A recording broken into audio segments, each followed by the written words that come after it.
A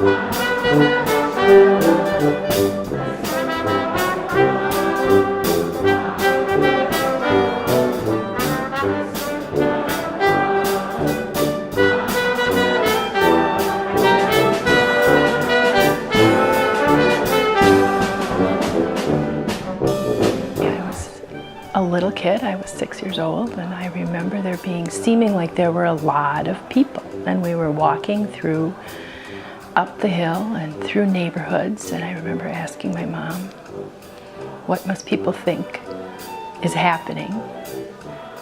There's all these people and we're walking past their houses, and what must they think is going on? I would say I felt it was a big deal, because I remember there being what I perceived as a lot of people doing this.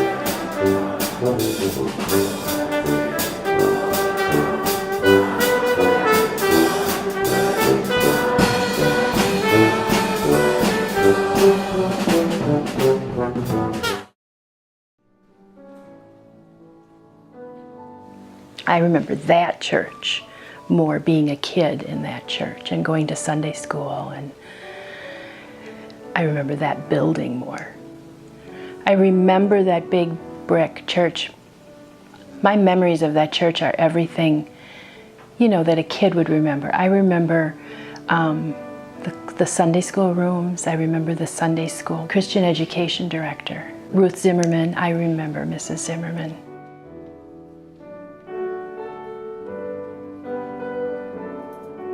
Everything in that church, just when it was red. I just remember everything being red. The pew cushions were red in my memory. The carpet, I remember the sanctuary in that church was one of those like a theater, so it was sloped down. And I remember as a kid thinking it was cool because we would kind of like slide or roll down it. The narthex, which opened at the corner of Lawrence, and was that Oneida Street that went down the hill? The one-way. Traffic would come east on Lawrence and have a no-stop right turn going down the hill. And that was the door that people came out of church to. And there was not, marked sidewalks with pedestrian protection and this small narthex. So that the whole idea of building a kind of a fellowship that's comfortable with each other was really defeated by that architecture. There were other issues with it, but that was the one that really struck me, was that there was really no easy place for the congregation to naturally socialize. And there also, parking was an issue. So there was nice qualities about it, but it also defeated some of the purposes of the church. After visiting Appleton and getting the call from the search committee, I was brought to the church on a Sunday in January of 1965 for the congregation to vote on my call as associate minister to Ed Dahl. And that also was the Sunday when the church building executive committee, I believe, was created. There were two votes that day. One was on me and the other was really getting started on the official move to build the new building.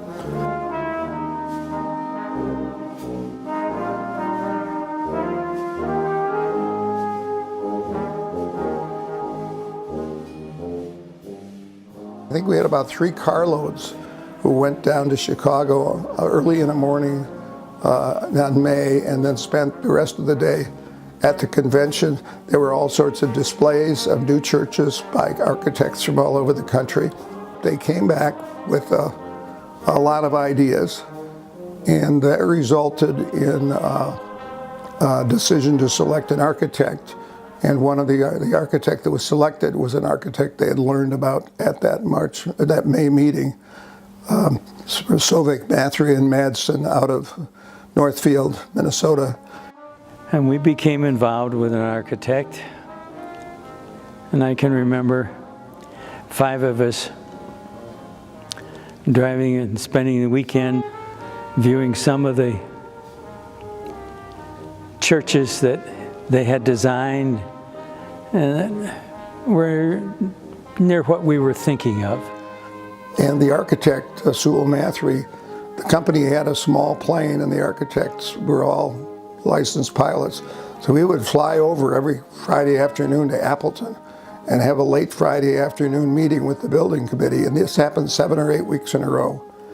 But anyway, the decision was, we're going ahead. A committee of 7, I believe it was, worked with the architect over several months. They came up with a plan very similar to what ultimately was built. And then when the architects put out for bids, the assumption was that the bids would come in around $800,000, but they came in at $1 million.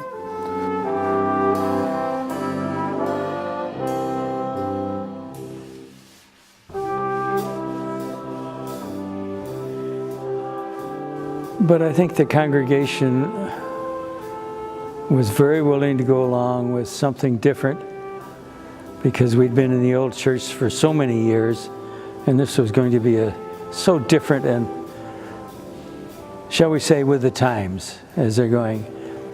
We wanted to design it so that it was a 7-day church. Everybody on that building committee took over did the little things extra.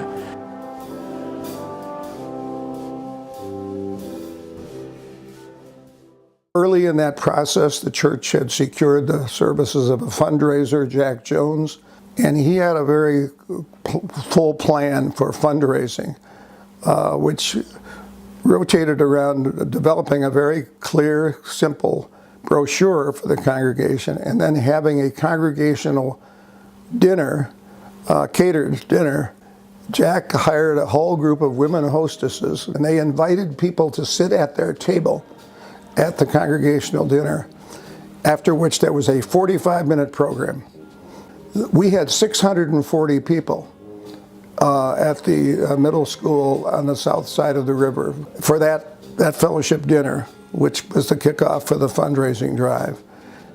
The first dinner was to kick off the fundraising and what needed to be done, and to tell the church what actually was going to happen, and so on. And then there were at least 2 more at different phases when the church funding went on.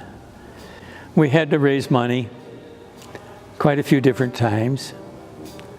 I'm still amazed when I think back to the number of people that came out, and they came out as families.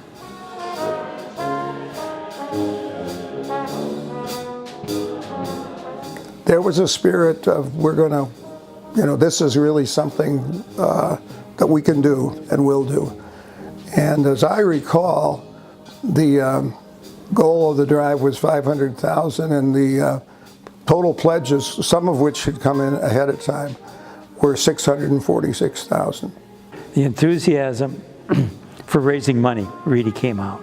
But once again, there was a real feeling that we faced a challenge and we've met it successfully together. Then came the construction of the church.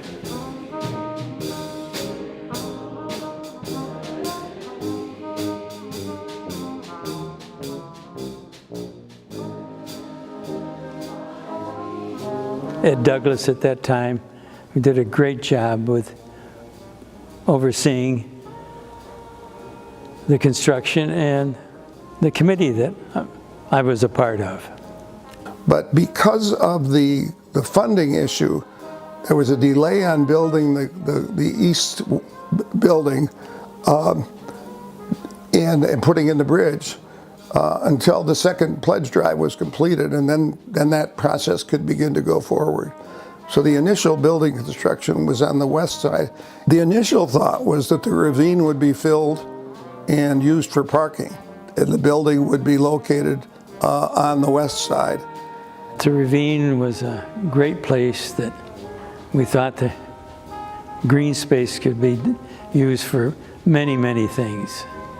It's still a beautiful sight when you look down from up in the bridge. And it was the architect who really said, that's a beautiful ravine and you should not sully it, you should take advantage of it. And so it was the architect who came back with the proposal for the bridge.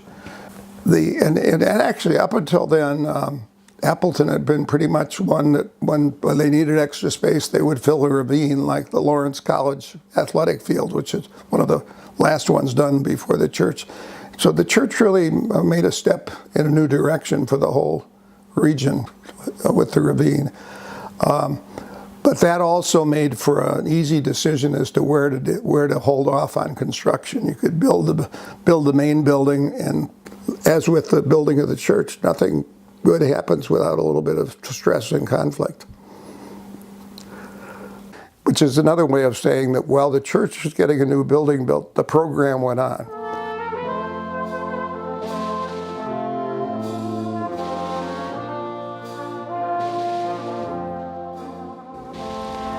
The parking lots were all gravel and so on, and I can remember I used to get a phone call from Elmer Jennings every once in a while for noon lunch at the Elks Club, and he'd ask how the finances were gelling with paying the bills as we were coming on the church building and so on. And I can remember one day at lunch, he asked me how things are going, and I said, we're doing quite well. The budget's working fine. And he said, have you got everything that you need? Oh, I said, well, no. I said, we don't have any money to blacktop the parking lot, which might cause us some problems in the winter or the spring, but we'll work that one out later. And he said, how much is it going to cost? Well, I said the bid was for $50,000. I was a little surprised, but he reached in his jacket pocket, he pulled out a pen, and he wrote a check to the church for $50,000. It made the winters and summers so much easier. We didn't have too much of a problem with the site, except the site came in different segments, and so that changed the way the building was set up. We originally wanted it on both sides of the ravine, but it didn't work out that way to start with because the property wasn't bought in a sequence that worked well. But then the property came and the chance to buy the final piece was set. And so it made this whole thing easily done.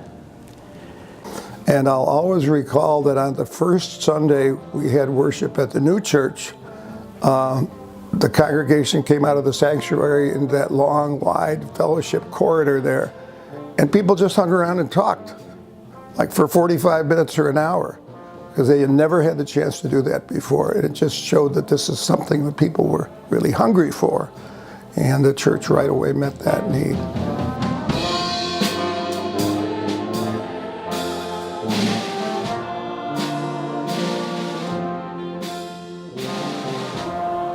When we moved here in the new church in 1968, I was chairman of the trustees that time, so I made the walk from the old church to this church along with the other officers of the church.